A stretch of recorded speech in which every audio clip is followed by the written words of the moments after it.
querido, como você está? Boa noite, tudo bem?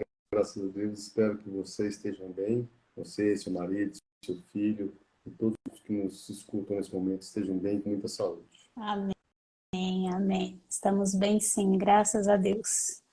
Vindo de uma semana não, de uma sequência de semanas aí com bastante aula, com bastante conteúdo, mas é maravilhoso porque é um período que a gente conhece muitas pessoas, muitas histórias e a gente traz muitas esperanças para tantas pessoas, tanta gente desempregada, né, doutor Delcio? Tanta gente desesperado para procurar um trabalho, principalmente pessoas que já passaram da idade, né, e que não conseguem mais um trabalho no mercado tradicional. Então, nesse evento eu escuto muitas histórias que assim mexe com a gente, sabe? Mexe com a gente. Eu imagino, né? Esse campo de síndico profissional é um campo muito bom porque pega pessoas com bastante experiência e que têm de fato algo a agregar na administração condominial e que por uma questão de estar numa idade mais avançada, talvez não conseguisse concorrer com pessoas mais novas para um cargo de alto nível que pudesse ser bem remunerado, né? Mas a pessoa capacitada, independentemente da idade dela, ela sempre vai ter um local, né, para que possa exercer a sua atividade. E aqui com a sua aula, com seus cursos, né, com os nossos debates, eu acho que podemos agregar algo mais para que elas possam, de fato, dar à sociedade a contrapartida que ainda podem dar pela vitalidade, pelo conhecimento que podem ter. É verdade. E esse tema da aula de hoje é delicioso, é um tema muito solicitado, onde a gente vai falar, né, sobre a eleição e a destituição do síndico, qual é a forma correta de se fazer isso. A gente vê muita gente entrando da forma errada, muita gente saindo da forma errada, né?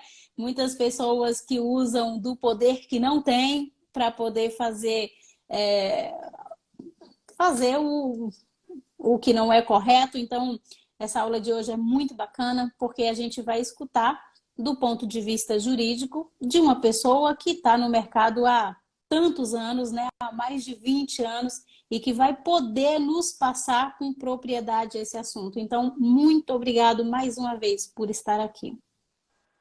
Mas o prazer sempre é nosso, né? E a cada dia nós podemos ter a experiência de novas situações, situações essas que, de fato, nos trazem certas preocupações pela forma que o síndico, a síndica, ela consegue sua reeleição, consegue sua eleição e da forma traumática que ela às vezes sai.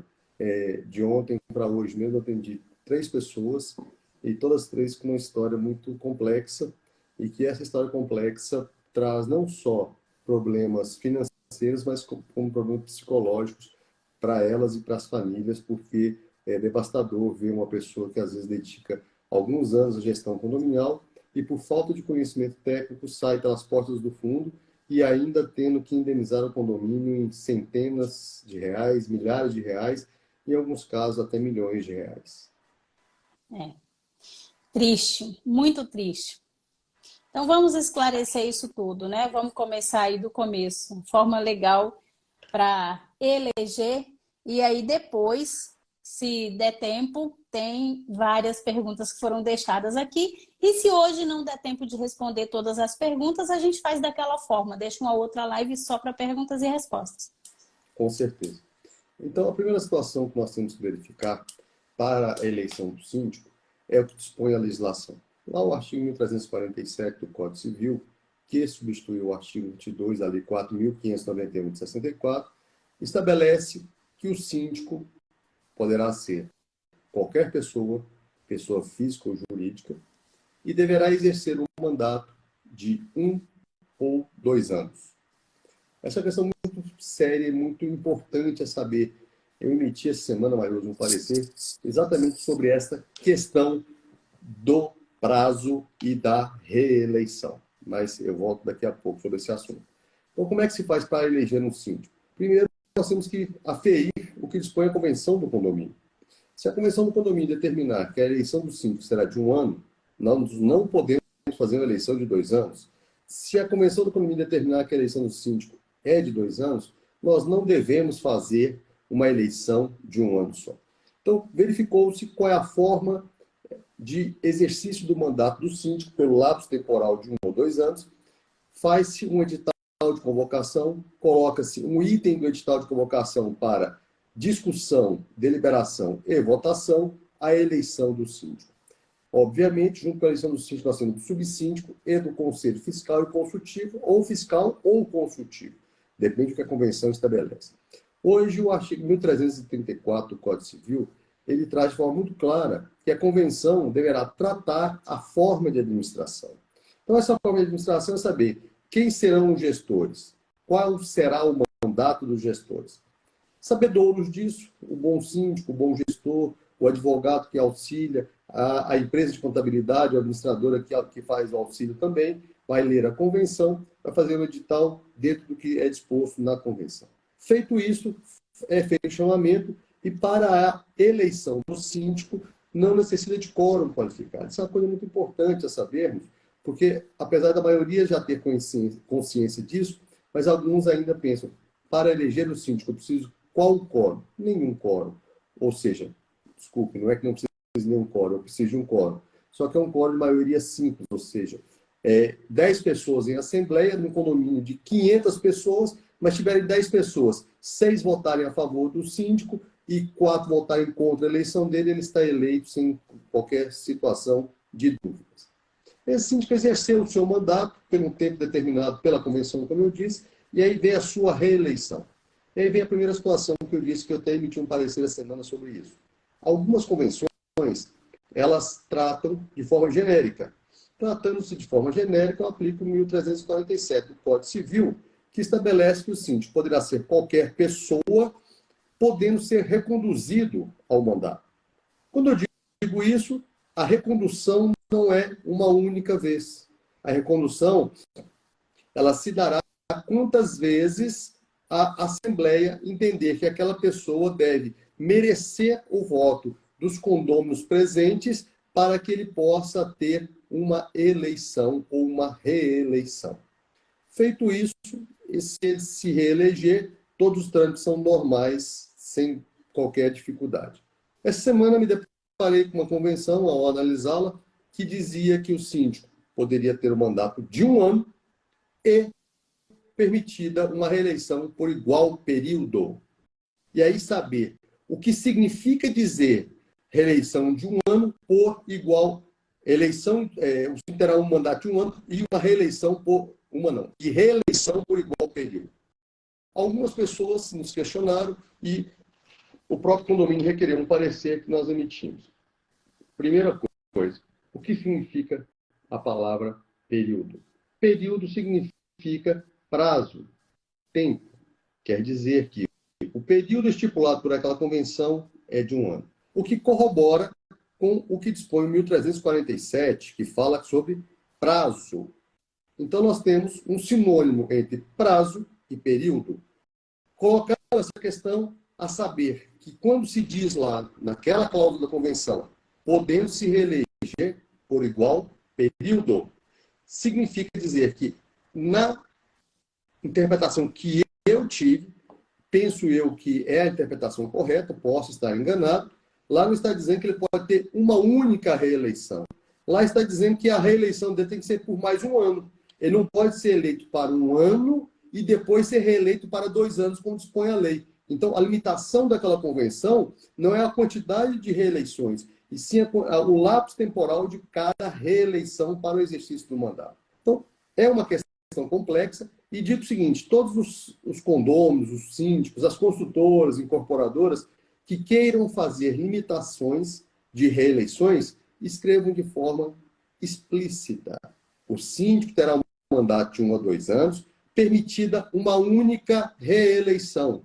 Se eu escrevo na convenção que é permitida uma única reeleição, eu claramente não estou dando a margem de qualquer interpretação de que ele possa ser reconduzido uma contínua e repetitiva por mais de uma vez. Então, eu até falei para aquela administração condominial que o texto como estava, mal escrito como estava, poderia dar interpretações diversas, mas eu teria que seguir uma corrente interpretativa, e a corrente interpretativa que eu tive foi nesse sentido, que, em virtude do sinônimo da palavra prazo e período, o que significava é que a reeleição não era limitada à quantidade de reeleição, e sim o prazo de um ano ou período de ano para cada reeleição. Feito essas explicações, vamos continuar para outras situações. O síndico, após o seu exercício do mandato, a cada final de período ou quando exigido, ele tem que prestar contas. Esse é um grande problema. Eu vejo você dando aulas, você dando explicações da forma de prestação de contas. Talvez seja muito mais difícil e muito mais importante aprender como prestar as contas do que como gerir as contas. Porque quando você faz a gestão das contas, você está administrando o bem comum e você está querendo usar da melhor forma possível aquilo que foi arrecadado. Quando você presta as contas, você está expondo a sua liberdade e o seu patrimônio ao risco de ter que indenizar os condôminos prejudicados por uma má gestão, por uma gestão temerária, por uma gestão ilícita em alguns casos, por uma gestão omissa ou negligente. E todas as vezes que eu me deparar com situações iguais a estas, eu, síndico, que fiz uma gestão equivocada, seja no simples equívoco de uma gestão temerária ou omissa, ao ponto de chegarmos a uma gestão ilícita. Então, quando eu faço isso, eu estou colocando a minha liberdade em risco, e o artigo 168 do Código Penal estabelece que quando uma pessoa, na condição de síndico, se apropria para ele ou para terceiros os valores das taxas condominiais arrecadadas, ele responde por apropriação indébita. E eu digo o seguinte, Maio, você já me escutou falar sobre isso, o legislador deu um presente para o síndico. Deus, que bom, ele deu um presente. Eu falei, mas não foi um presente bom, não. O presente que o legislador deu foi no parágrafo 1º do artigo 168, que estabelece que, quando a pessoa cometeu o crime de apropriação indébita, o fez na condição de síndico, a pena dele aumenta em 1/3. Significa dizer que a pena de 1 a 4 anos, se a pessoa for um réu que não é mais réu primário, e pegar a pena máxima de 4 anos, ela vai ser majorada em mais de 1 ano e 3 meses, porque ele é síndico. Qualquer outra condição não está tão explícita como a condição do síndico, que de fato deverá ser condenado se provado que houve apropriação indébita. Não provando, da prestação de contas, houveram equívocos, e esses equívocos vão para a área civil. E na área civil ele pode ser obrigado a reparar os danos causados, seja por ação, omissão, negligência ou imprudência. Colocar essas questões, nós vamos adentrar naquela segunda fase. Verifiquei que o meu síndico, ele não fez uma boa gestão, ou não está fazendo uma boa gestão. E eu, como um bom condômino, quero preservar o patrimônio, não só o meu, mas o patrimônio da coletividade. E começa um movimento de destituição do nosso síndico. Délcio, o que fazer para destituir? Até a entrada em vigor do Código Civil de 2002, eu não tinha dúvida de falar, aplica-se o artigo 22, parágrafo 5º da Lei 4.591 de 64, reúne-se 1/4 dos condôminos, convoca-se a Assembleia, e nesta Assembleia nós temos que ter 2/3 dos votos dos condôminos. Délcio, como é que destitui um síndico, então, se eu teria que ter 2/3 do total dos votos dos condôminos? Isso era praticamente impossível. Porque lá naquela época, Délcio, você não se vangloriava de ter conseguido, junto ao Poder Legislativo, alterar o Código Civil e fazer uma Assembleia virtual e permanente para atingir um quórum qualificado de 2/3. Eu falo, de fato, eu não poderia ser orgulhoso daquilo que eu tenho hoje, desse orgulho que eu tenho hoje, que nós já tratamos. Mas voltando ao caso da época, de 1964 até 2002, eu não tinha, que eu digo, não era Délcio, eu, condômino, não tinha condições de destruir um síndico tão facilmente. O Poder Judiciário entendeu que existia um erro gramatical no parágrafo 5º do artigo 22 da 4.591 de 64, não tratava-se de 2/3 do total dos condôminos, como é uma alteração de correção. Tratava-se de 2/3 dos presentes em Assembleia. Então, o Distrito Federal, por intermédio de alguns desembargadores, firmaram essa tese, que para destituir o síndico, essa tese foi firmada em jurisprudência do Tribunal de Justiça do Distrito Federal, e que para destruir um síndico é necessário o quórum de 2/3 de quem estivesse presente, que também já não seria fácil, mas já seria muito mais factível, né? Se eu tivesse 12 pessoas presentes, eu com 8 votos eu conseguiria destituir o síndico, né? Se eu tivesse 120 pessoas, eu precisaria de 80 votos para destituir um síndico. E aí, por diante, a matemática, ela não mente, é dessa forma. Mas para isso, Maílson, eu teria que ter o quê? Primeiro, o edital de convocação assinado por um quarto. Aí, nós estamos hoje naquela condição de que algumas convenções de condomínio realizadas, ou seja, firmadas antes da vigência do novo Código Civil, que já não é mais novo, né? já tem 21 anos, quase 22 anos, o novo texto da lei do Código Civil estabelece que o síndico poderá ser destituído quando ocorrer, e aí vem algumas condicionantes, quando ocorrer, quando o síndico praticar irregularidades, não prestar contas ou não administrar convenientemente o condomínio, ele poderá ser destituído pela maioria absoluta da Assembleia. E aí ele fala a maioria absoluta dos condôminos, né? E que me causou um certo desassossego nesse primeiro momento, quando eu fiz a leitura do artigo 1349, e lá no meu livro, no meu primeiro livro, eu fiz um comentário a esse artigo, que eu dizia, o artigo 1349 tem alguns erros. Primeiro, ele fala que a Assembleia especialmente convocada, para fim estabelecido no parágrafo 2º do artigo anterior, aí eu faço a leitura do artigo 1348, que é o artigo anterior, no parágrafo 2º, que diz que quando o síndico chama a Assembleia para outorgar parte de seus poderes a terceiros, preste atenção, o legislador escreveu que quando o síndico chamar uma Assembleia para passar parte de poder de representação para terceiros, somente neste caso ele poderia ser destituído. Olha a maluquice do que está escrito. É óbvio, com um erro, o Poder Judiciário não acolheu este erro e adiantou para a matéria que, de fato, necessitava de uma interpretação. Porque o próprio texto veio com outro problema, que dizia que a maioria absoluta dos membros, a Assembleia por maioria absoluta de seus membros. Qual é a maioria absoluta dos membros da Assembleia? Para mim, é 100% dos condôminos. Maioria absoluta, unanimidade, 100%. Mas por que, Deus, você acha isso? Eu digo o seguinte, todo condômino potencialmente teria o direito de estar na Assembleia. Então, se eu pego a maioria absoluta dos membros da Assembleia, eu não estou falando de 100%, não, até peço desculpas, eu fiz um equívoco. Eu estou falando de 50% mais um voto do total dos condôminos. Porque a maioria absoluta de quem potencialmente poderia estar na Assembleia. E eu batia sempre, escrevia sempre, falava sempre que o texto, a interpretação gramatical do que estava exposto no 1359 dizia isso. Para a nossa sorte, os tribunais deram interpretação mais favorável àquilo que de fato deveria acontecer. Legislando, isso é uma coisa que nós sempre temos que colocar em situação, com o argumento que estão interpretando, eles reescrevem o texto da lei. E ao reescrever o texto da lei, o STJ disse que o síndico que cometer irregularidades, não prestar contas ou administrar inconvenientemente, ele poderá ser destituído pela maioria das pessoas que estiverem presentes na Assembleia. Então, eu tenho um condomínio de 500 condôminos. Se um quarto desses condôminos convocarem uma Assembleia, e se somente 10 condôminos apresentarem-se para votar nas Assembleias, eu, com 6 votos, eu destituo um síndico. Mas eu só destituo um síndico nessas condições. Cometer irregularidades, não prestar contas e administrar inconvenientemente. Aí eu digo o seguinte, Maílza, o que é administrar inconvenientemente? É tudo o que eu não quero. Se você faz uma coisa que eu não gosto, é inconveniente. Se é inconveniente, é tudo.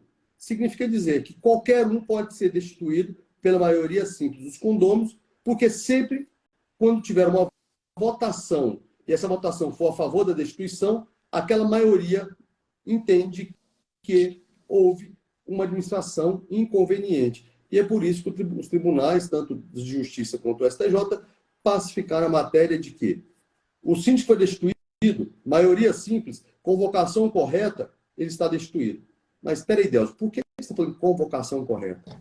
Eu posso destruir um síndico, assuntos gerais do edital de convocação? Não.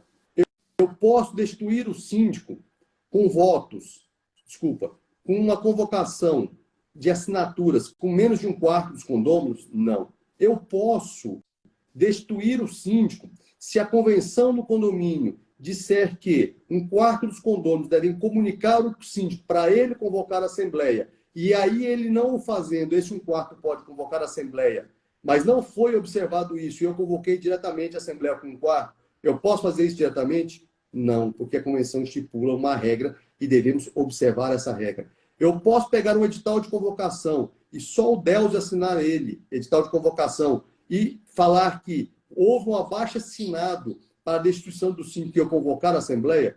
Também não. Então, o edital deve ser muito bem feito, dizendo que os condôminos que representam um quarto do condomínio tal assinam pela convocação da Assembleia Geral Extraordinária para discutir e votar em 2 pontos. Destituição do síndico. Item 2, eleição de novo síndico, porque eu não posso destruir no síndico sem ter a eleição de novo síndico, e o condomínio não pode ficar céfalo nessa questão. E aí vem dizendo as demais matérias que devem ser discutidas. Mas, Delzo, e se eu errar? E se eu não tiver a assinatura de um quarto dos condôminos? A probabilidade do síndico destituído conseguir uma decisão judicial liminar e retornar ao cargo, ao mandato dele, é uma probabilidade muito grande. Então, todas as vezes que os condôminos quiserem e puderem fazer uma destituição de síndico, deve observar se de fato aquele cidadão não prestou contas, se aquele cidadão ou aquela cidadã ela administra de forma inconveniente, e o inconveniente é ao arrepio da lei e ao arrepio da Convenção de Regimento Interno, ou se ele comete ilícitos, ou seja, irregularidades. Verificar todas as questões, o síndico destituído, ele terá não só a sanção de destituição, mas terá o dissabor de talvez ter que responder uma ação de exigir contas, onde o Poder Judiciário poderá obrigá-lo a prestar contas na Justiça, não fazendo prestar contas na Justiça o condomínio, apresenta as contas que ele entender por bem apresentar, sempre lembrando que as contas do condomínio devem ser contas balizadas por um contador, a fim de que demonstre o que de fato houve de ocorrência de irregularidades, e ao final o síndico pode ter que responder com o seu patrimônio e perder, inclusive, todo o seu patrimônio, com exceção, é claro, do bem de família, que é uma discussão. Se a dívida oriunda da ação de prestação de contas, ou hoje chamada ação de exigir contas, é uma ação que venha a retirar a garantia da impenhorabilidade do bem de família, é uma discussão que ainda os tribunais não pacificaram, mas é uma teoria que se pode chegar nesse momento.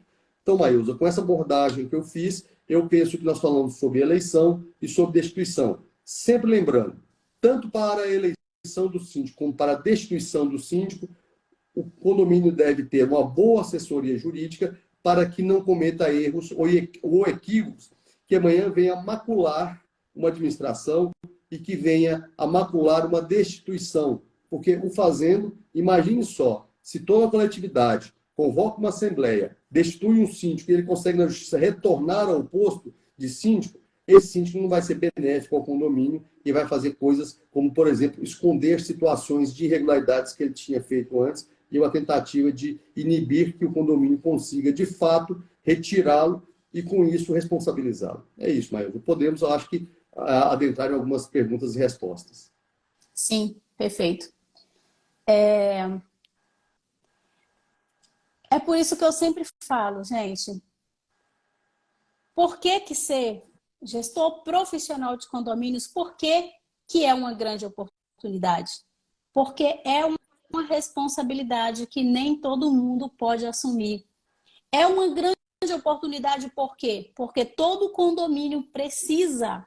E por isso é importante você ter o conhecimento correto. É importante você ter uma boa assessoria jurídica para que você não cometa esses erros. É importante você fazer um trabalho transparente. É importante você mostrar para os moradores as principais ações que estão sendo tomadas. É importante você envolver o conselho na sua gestão. E aí a gente vê tantas pessoas fazendo gestão errada de qualquer jeito. ganhando dinheiro no mercado. A gente vê tanta gente ganhando muito dinheiro sem responsabilidade nenhuma.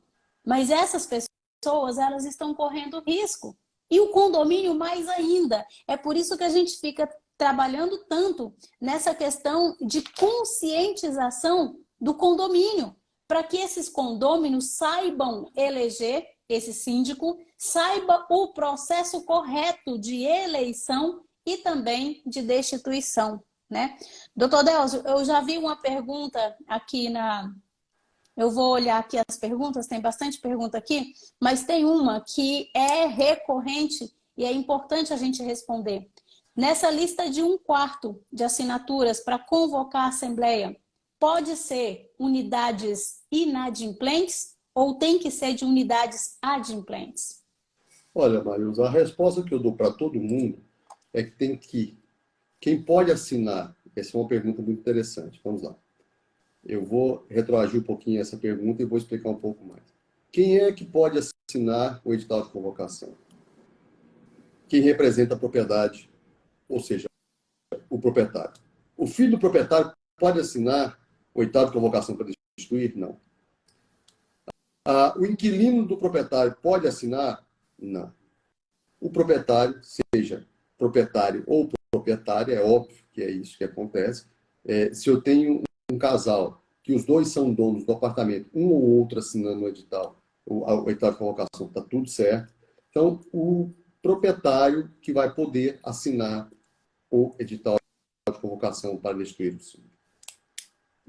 A meu ver, eu não tenho dúvidas de que só posso exercer meu direito de convocação para destituir um síndico se eu estiver adimplente. Eu não posso exercer o direito de convocar uma destituição do síndico se eu estiver inadimplente. Mas, Delcio, qual a lógica disso? Eu digo o seguinte, qual seria a justificativa? Eu poder convocar uma Assembleia e não poder votar para destituir o síndico? Justificativa nenhuma. Então, quem pode o mais, pode o menos. Para que eu possa ter o poder máximo dentro de uma Assembleia, que é o voto, eu tenho que estar adimplente, como que eu, inadimplente, poderia convocar essa Assembleia? Então, este é meu posicionamento. Mas eu não posso me furtar, Maílza, de trazer uma situação que eu já me deparei e tive o dissabor de escutar o Poder Judiciário falar o seguinte: se a convenção não estipular expressamente que o condômino inadimplente não tem o poder de convocar uma Assembleia para destituir o síndico, ele o pode. Ou seja, o Poder Judiciário é uma ação, como eu brinco, é uma ação órfã. Eu nunca vi antes nem depois uma decisão igual a essa. Mas essa decisão me causou um certo desconforto. E aí eu tive um juiz e depois tive 3 desembargadores que mantiveram aquela decisão dizendo: se a convenção não tiver a previsão de que o inadimplente não tem poder de convocar, ele pode convocar. Daí, a lógica que ele trouxe é a lógica de que o artigo 5º, inciso 2º da Constituição Federal, diz que você só não pode fazer ou deixar de fazer algo em virtude de lei. E como a lei, lá no 1336, do Código Civil, não estabelece outra penalidade ao inadimplente, senão o direito de voto, ele teria o direito, sim, de convocação. Existe uma lógica jurídica, existe uma pertinência nessa posição, mas eu digo, todas as vezes que me procuro com um edital de convocação, aonde o inadimplente está assinando, eu falo, deixe o inadimplente, mas atinja 1/4 sem contar o inadimplente, para que não tenhamos qualquer probabilidade de uma decisão judicial contrária àquilo que a maioria está querendo, que é substituir um síndico ou uma síndica que esteja cometendo irregularidades, que não preste contas ou que administre inconvenientemente um condomínio. Então, resposta objetiva. Para o Delcio, só os adimplentes podem convocar. Para a Justiça, existe jurisprudência dizendo que, se a convenção não proibir o inadimplente convocar, alguns juízes, e eu posso citar 4, mas não vou citar o nome desses 4, até para uma preservação profissional, não vou citar o nome do magistrado, que eu discordo da posição dele, mas esses 4 magistrados, um da primeira instância e 3 da segunda instância, entenderam que o inadimplente, em virtude da omissão da convenção e proibir-los de convocar a Assembleia, poderia sim convocar uma Assembleia para compor esse 1/4 dos condôminos. Ou seja, voltamos para aquela velha questão, depende. Cada caso é um caso. Uma vez eu fiz um vídeo aqui respondendo exatamente a essa questão. Eu penso da mesma forma. O inadimplente, ele não vota para eleger o síndico. Então, como ele tem o poder de participar para tirar o síndico, né? Então, eu fiz um vídeo explicando exatamente isso, trazendo o meu ponto de vista, e foi um bafafá aqui.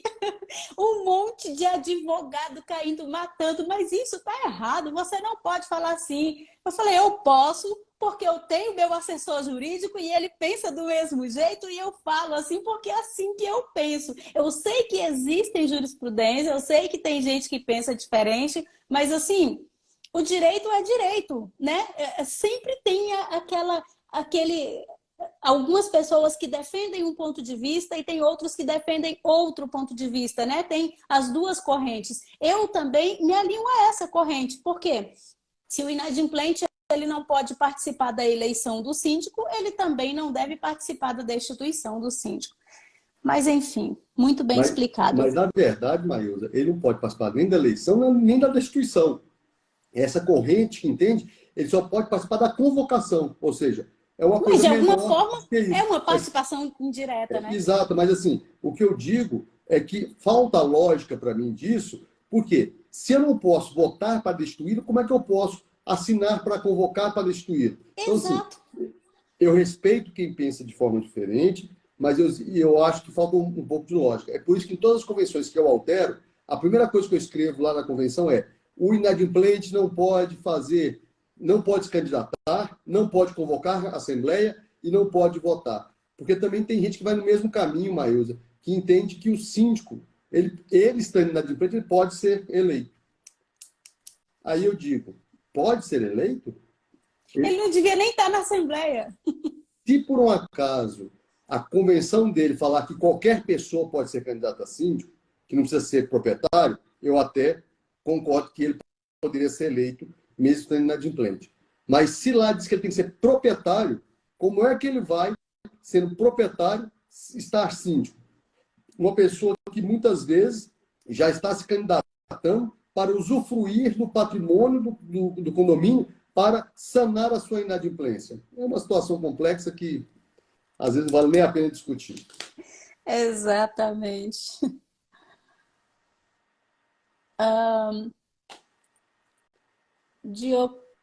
Dioclito, ele escreveu assim: um síndico morador que foi destituído anteriormente, ele pode se candidatar numa nova eleição? Essa pergunta é uma pergunta que a resposta era muito objetiva. Se ele foi destituído, se ele foi destituído, para que ele não seja candidato a uma nova eleição, a convenção expressamente tem que proibir. Porque o fato dele ter sido destituído não o torna inelegível, a não ser que a convenção no condomínio assim determine. Outra coisa que eu faço nas convenções, eu escrevo: o síndico destituído, ele vai ter uma inelegibilidade por tantos mandatos, por tantos anos. E aí já cria uma regra mais clara e expressa. Mas se a convenção for omissa, infelizmente, mesmo ele estando na condição de destituir, ele poderá concorrer ao mandato eletivo de uma nova sindicatura. Exato. Pessoal, eu sei que tem um monte de gente colocando perguntas aqui no chat e eu vou dar prioridade para as perguntas que estão aqui no post, tá? Para quem não sabe, deixa eu aproveitar e avisar. Toda quarta-feira, às 8 da noite, eu estou aqui com o Dr. Delcio fazendo uma live como essa. E eu sempre divulgo antes e mando para os nossos grupos do WhatsApp, nosso grupo do Telegram, coloco no meu stories, o Dr. Delcio também divulga lá. Então, eu coloco o link aqui para que a gente concentre as perguntas num só local. Então, eu dou prioridade para quem colocou as perguntas aqui, tá bom? Aí, essas perguntas que vocês estão fazendo, depois eu seleciono e aí, em outro momento, se hoje der tempo, a gente responde, mas normalmente não dá, tá? Então, eu vou dar prioridade para os que estão aqui. Então, da próxima vez... Até porque eu não consigo falar sim ou não, né, Maísa? Quando eu vou dar uma explicação, eu tenho que fundamentar. Graças a Deus. Isso é uma das coisas que, quando nós começamos a fazer as nossas lives, você falou: Delcio, Eu fiz outras lives com outros advogados, eles só respondiam secamente sim ou não, e deixava todo mundo no vácuo saber qual é a fundamentação. E eu sempre procuro levar a fundamentação legal para dizer que a minha resposta é objetiva, mas tem um fundamento e deve ter correntes que eu devo seguir ou não. Exato. E é por isso que o Dr. Délcio é o meu jurídico desde que eu era só síndica. Por quê? Porque ele tem esse posicionamento, porque ele é alguém que tem muita experiência, só faz isso e é alguém que não diz sim ou não. Ele diz o sim ou não e o porquê, né? Que é o que importa pra gente. Então vamos lá. Uma outra pergunta aqui da Miristela, ela colocou assim, ó: quando não é chamada a Assembleia Geral e não é realizada a prestação de contas anual, que é obrigatória, como proceder se a maioria prefere não se envolver? Essa é uma questão complexa. Primeiro, que, diferente do artigo 22 da Lei 4.591 de 64, que estabelecia que a prestação de contas era anual, hoje o 1348, o Código Civil, estabelece que a Assembleia, o SIM deverá prestar contas anualmente ou quando exigidas. Ou seja, um quarto de condômino pode convocar 2, 3, 4 assembleias durante um ano para pedir uma prestação de contas administrativa. Infelizmente, não há outra opção senão um quarto dos condôminos chamarem uma assembleia para obter a prestação de contas na esfera administrativa. Por quê? Porque o Poder Judiciário é pacífico no sentido de que um condômino ou vários condôminos não têm legitimidade ativa, ou seja, não podem estar na justiça como autores de um processo de exigir contas contra o síndico.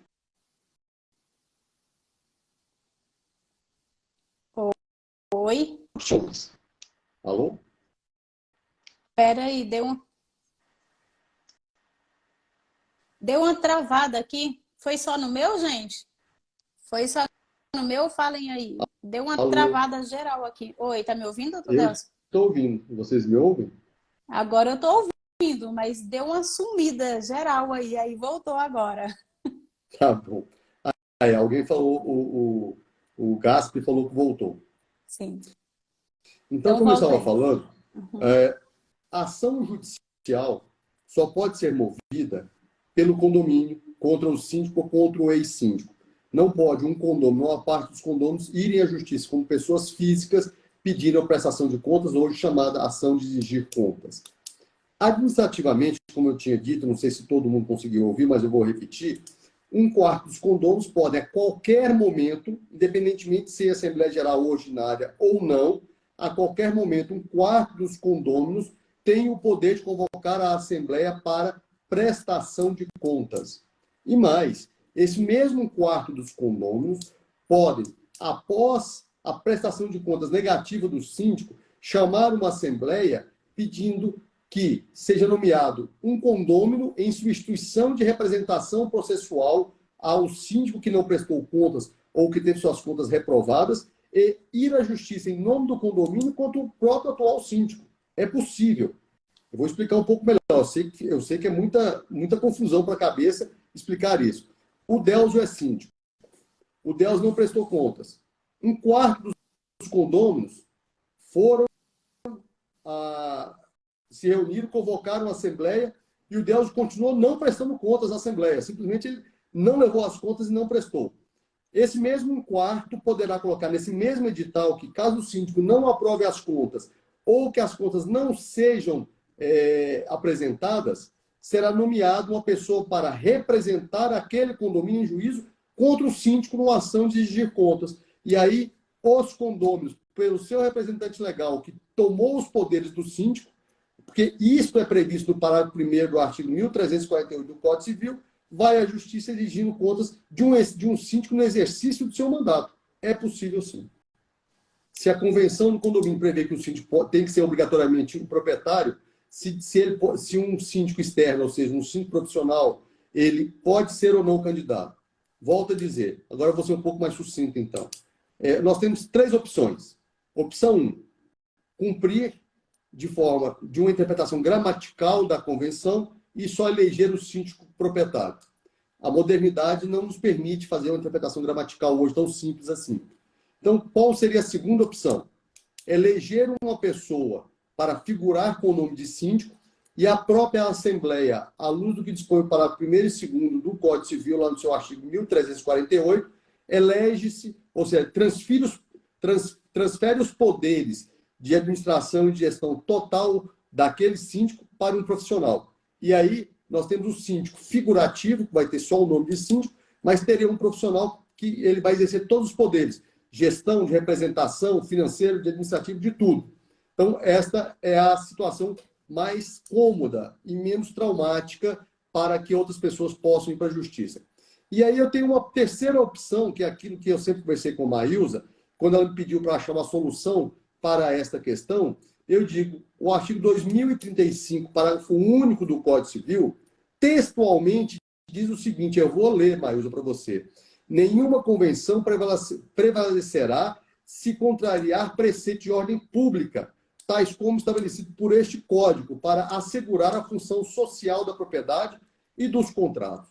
Como a convenção é um contrato entre os condôminos, à luz do que dispõe o artigo 1347, que o síndico poderá ser qualquer pessoa, eu entendo que tem uma forte tese jurídica para que, com base no parágrafo único do artigo 2035, uma pessoa que não seja um proprietário poderia, sim, se eleger como síndico. Lembrando sempre que esta questão é a mais frágil de todas, porque aquele grupo de oposição poderá ir para a justiça e questionar a legalidade ou não. Mas com a modernidade, com o pensamento mais de vanguarda que o Poder Judiciário está tendo hoje, dificilmente algum juiz iria negar a aplicação do artigo 2035, parágrafo único, para uma eleição de uma coletividade que teve a maioria absoluta votando no síndico profissional, ter esse síndico profissional que traria muito mais agilidade, muito mais economia e uma gestão muito mais segura para todos os condôminos. Então, objetivamente, é que temos três opções e a última opção, apesar de ser a que tem menos segurança jurídica, é a opção que eu acho que é melhor para o momento. É aquilo, eu sempre falo o seguinte, né, doutor Deus? A gente sabe que existe uma hierarquia aí nas leis. Então, tem as leis federais. O que eu entendo, né? O ponto de vista que eu trago a respeito disso. Existe a lei, as leis federais, existe a convenção. A convenção está abaixo. É exatamente o que diz essa lei, né? A convenção está abaixo. Ou seja, tem uma lei aqui em cima, que é uma lei federal que rege todos os condomínios, que diz que a Assembleia escolherá um síndico que poderá não ser condômino. Ponto. Ponto. É a lei federal. Tem a lei, a convenção, o regimento, os poderes da Assembleia, tudo isso são leis internas específicas daquele condomínio. Então, eu penso que essa é uma boa tese, esse é um bom ponto para se firmar numa situação como essa. Maílson, tem uma pergunta aqui que me causou, eu lendo rapidamente aqui alguma pergunta do chat. O síndico profissional, ele pode ser síndico profissional do condomínio e advogado do condomínio ao mesmo tempo? Nossa, isso aí tem muito. Tem síndico que é zelador. Mas eu E digo o seguinte, não, né? Maílson, Porque é conflitos, né? Interesses aí, é um conflito de interesse. o zelador, eu já falei sobre isso. Eu não vou nem tocar no assunto do zelador. A questão é que o Estatuto da Advocacia, o que rege a advocacia no Brasil, não permite que você usufrua do mandato que você tem, mandato eletivo de qualquer situação, para prestar serviços jurídicos. Então, a OAB proíbe de que a pessoa que está exercendo um mandato de direção, um mandato de gestão, um mandato político, ele mesmo preste serviço para aquela entidade que ele está sendo gestor. Eu digo isso com muita tranquilidade, porque hoje eu estava relendo a sentença judicial aqui do Distrito Federal, que proibiu que as administradoras do DF oferecessem serviços jurídicos. E lá o próprio magistrado, o que eu falei para vocês é o que o magistrado escreveu. O magistrado escreveu na sentença de que, nos termos da lei, ninguém que exerce a atividade da advocacia pode prestar serviço aonde ele for mandatário de um órgão, de um ente jurídico. Então, se o condomínio traz para o síndico o direito de ser mandatário, esse mandatário não pode exercer a advocacia para este condomínio. Se exercer, está correndo um risco muito grande. Não como síndico, tá, gente? Ele como síndico ele não vai ter problemas com isso, não. Mas ele como advogado. Porque vai ser compreendido como captação ilegal de clientela. Tome cuidado, porque amanhã ou depois vocês, meus colegas, poderão ser denunciados na OAB, poderão ter o sabor de responder um processo ético-disciplinar que não vale a pena. Não façam isso. Nos condomínios que vocês forem síndicos profissionais, contratem colegas, pessoas que, de fato, possam exercer essa atividade, porque o risco é grande e não vale a pena. Exato.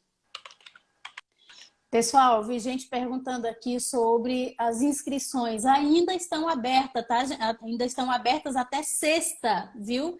Até sexta-feira. E assim, vocês me pediram muito pelo boleto bancário. Eu falei que eu não ia mais abrir o boleto bancário, mas como tem muita gente pedindo, a gente acabou cedendo, tá certo? Então, o boleto bancário já está disponível para vocês. Lembrando, amanhã é quinta. Só vai ficar aberto quinta e sexta. Sexta-feira a gente fecha as inscrições, tá bom? Então amanhã eu vou estar enviando para vocês, o nosso suporte vai estar enviando o link para que vocês façam com o boleto. Mas no mesmo link que vocês já têm, basta entrar lá no site que já tem essa opção liberada para vocês, tá certo? E qualquer dúvida, chamem no WhatsApp que a gente responde.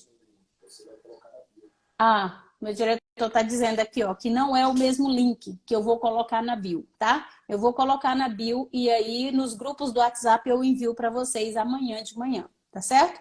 Então, só lembrando aí, amanhã são aí 2 dias para a gente fechar as inscrições e então aproveitem essa oportunidade. Tá, vamos lá. Sim. Só peço para o nosso diretor colocar aí o nosso Instagram, para as pessoas que quiserem visitá-lo, bater um papo com a gente, nós estamos à disposição, que é o Del JR Advogados Associados, mas ele coloca direitinho aí para quem tiver interesse de nos seguir, de bater um papo com a gente, nós estamos à disposição, viu? Verdade, verdade. Pessoal, vão depois lá no perfil do Dr. Delcio, que sempre tem muita coisa lá também, viu? Ele faz outras lives também, que não é comigo. Então, sigam ele lá, que tem muita coisa que ele posta lá. Diretor, você consegue colocar aí o perfil dele? O diretor tá lá fora, acho que ele não consegue, mas eu posso colocar aqui. Delcio Associados. Delcio JR Advogados. Peraí. Delcio JR Advogados. Achei já aqui. Fala aí de novo. Delcio JR Advogados. É só isso. Só isso? Já botaram aí, ó. Já botaram. Obrigada, Sandra. Pronto, a Sandra colocou aí. Delcio Tá JR aí, Advogados Associados. Isso, esse aí é o perfil do Dr. Delcio. Muito bom. O senhor viu mais alguma pergunta aí, Dr. Delcio? Tem um monte aqui que eu nem sei. Eu passei muito rápido nessas perguntas, mas essa estava passando e eu me deparei com ela, eu achei de extrema valia. Sim, deixa eu olhar aqui, peraí. Olha só, a Cid colocou aqui, ó. Foi realizado uma AGO e foi registrado a ata como AGE. Isso pode dar algum problema? Não deveria ser, né? Porque a Assembleia Geral Ordinária ela tem matéria específica para ela, apesar de poder discutir e votar outras matérias inscritas na ordem do dia, mas esse erro material de digitação, ele é facilmente sanável. Você pode pedir uma complementação de retificação na própria ata, faz uma retificação e leva para registro, ou na Assembleia subsequente, registra na Assembleia subsequente a retificação do nome que houve por equívoco, e não vejo nenhum problema de nulidade para que possa alguém arguir a nulidade desses fatos, porque houve o equívoco no nome. Uhum. Minha mãe está aqui, ó, a senhora Cleusa Oliveira. Ela está em Formosa hoje, já foi com meu pai para lá ver as coisas deles, e ela está aqui acompanhando mais uma vez. Que bacana. Dona Cleusa, super beijo para você, viu? Você é sempre muito, muito, muito bem-vinda. Fica à vontade, a casa é sua. Maísa, só enquanto você procura aí, só para deixar claro o que eu falei, a ação civil pública movida pela OAB-DF, na Quinta Vara Federal Civil do Distrito Federal, no Tribunal Regional Federal da primeira região, já tem sentença transitada em julgado que trata sobre essa matéria que eu disse, da proibição. E aí eu vou até ler aqui, gente, para vocês, colegas advogados, para vocês síndicos, para vocês, gestores condominiais, administradores, tomarem muito cuidado. Porque a nossa intenção não é jogar pedra em ninguém, não. A nossa intenção é levar informação. E o que o juiz entendeu? Posto isso, julgo procedente em parte o pedido para ratificar os termos da tutela provisória, condenar as empresas retirarem de seus sítios de internet, páginas, redes sociais, Facebook, Instagram e quaisquer outros, toda e qualquer menção ao oferecimento à assessoria jurídica ou patrocínio de ações judiciais, cobrança judicial, bem como que suspendam imediatamente a divulgação de qualquer material de mídia televisiva, falada ou impressa, por meio eletrônico ou qualquer outro que contemple tais serviços. Encerrar a execução de atividades praticadas da advocacia, assessoria, consultoria e orientação jurídica, ajuizamento de ações, cobranças judiciais e extrajudiciais, com exigência de honorários advocatícios a qualquer outra que seja privativa de advogado da sociedade de advogados. Encerrar a captação e indicação ou envio de clientes para escritório de advocacia. Executar definitivamente a cobrança. Encerrar definitivamente a cobrança de honorários advocatícios em decorrência da cobrança extrajudicial de cota condominial, quando o serviço comprovadamente não estiver sido prestado por advogados. Promover o registro no Conselho Regional de Administração em virtude da atividade de gestão condominial. O descumprimento da presente ordem ensejará a incidência de multa. Preste atenção. O descumprimento da presente ordem ensejará a advertência de multa, inicialmente arbitrada em R$ 10.000 por cada conduta que contrarie uma das determinações supras. Então, assim, eu espero que tenhamos bastante juízo para que não venhamos a descumprir uma ordem judicial dessa. Deus, essa ordem judicial vale para o Brasil inteiro? Não, só vale para o Brasil.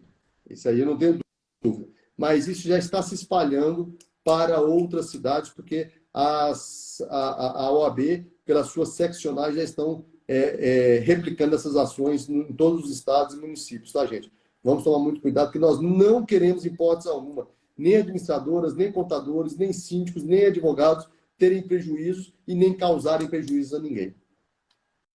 Com certeza. Bom, meu povo, ainda tem várias perguntas aqui, mas eu vou deixar para a próxima quarta-feira, tá? Vou deixar para a próxima quarta-feira, até porque a internet hoje não está muito boa. Acho que deve ser a chuva também, né? Tá chovendo, mais cedo estava chovendo aqui também, deve ser isso, tá? Voltou a ficar ruim. Então, eu quero agradecer a presença de todos, dizer para vocês, quem ainda não segue o Dr. Delzio, vai lá no perfil dele, siga ele por lá, que tem muita coisa bacana. E lembrem, toda quarta-feira, às 8 da noite, a gente está aqui. E sempre quando é cedinho, eu já coloco o link da aula aqui para que você venha e faça perguntas para esse tema que a gente vai trazer no dia. Então, quarta-feira da semana que vem, já sabe, estaremos aqui novamente para mais uma live. Então, obrigado a todos pela presença. Com relação ao boleto, eu vou enviar o link para vocês lá no grupo, tá? Quem não tiver no nosso grupo do WhatsApp, me fala aqui no direct, eu envio para você.